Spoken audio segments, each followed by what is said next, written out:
Welcome to Shrinked by Quint. I'm Quint Bower, UK CB psychotherapist with over 30 years in practice, specialising in addiction and recovery. Alongside my clinical work, I'm director of Cinema, a global AI video and animation company that has worked across healthcare, finance and technology. This mini-series is a departure from my usual focus on psychotherapy.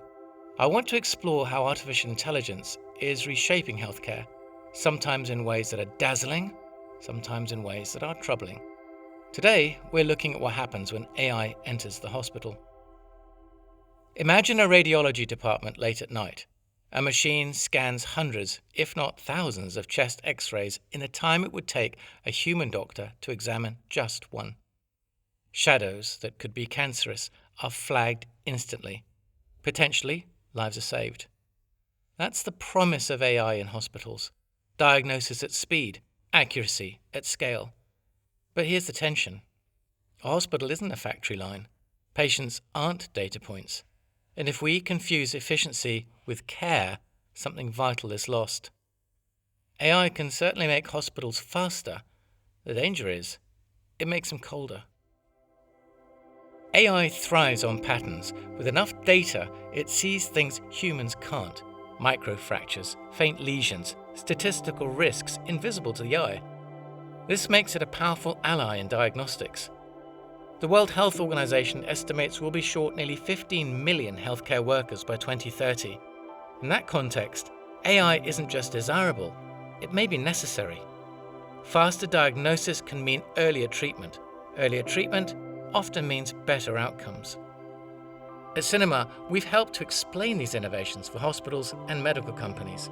Through animation and storytelling, we've seen how trust is built when technology is demystified. It isn't enough for a hospital to say, the AI will decide. Patients and staff need to understand what that means. But efficiency has limits. I think of a client in my practice who once described being hospitalized.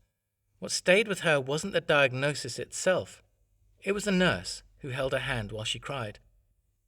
For her, that small human act mattered more than any test result. This is what AI can never provide. It can give us data, but not comfort. It can generate insight, but not reassurance. The danger isn't that machines will be wrong. It's that they'll be right and still leave patients feeling unseen. Convenience isn't the same as care. A recent study in the United States trialed AI systems for breast cancer screening.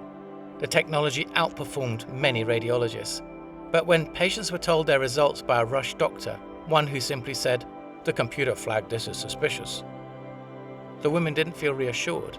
They felt dismissed. The machine had done its job, but the human part of care had failed. The diagnosis was faster, but the experience was colder. This is the paradox at the heart of AI in hospitals. These decisions are already happening in hospital boards and government departments. Get them right, and AI could help millions. Get them wrong, and we risk hollowing out healthcare until it becomes all process and no presence. The most realistic future is hybrid. Let machines process, analyze, and predict. Let humans listen, explain, and connect.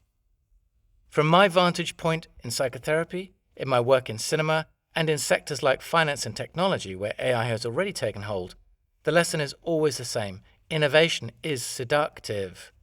But progress only comes when we insist that technology serves people, not the other way around.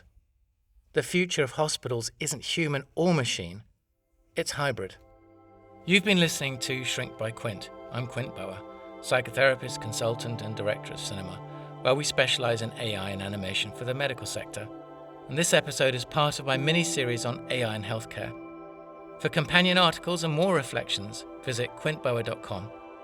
Thanks for joining me.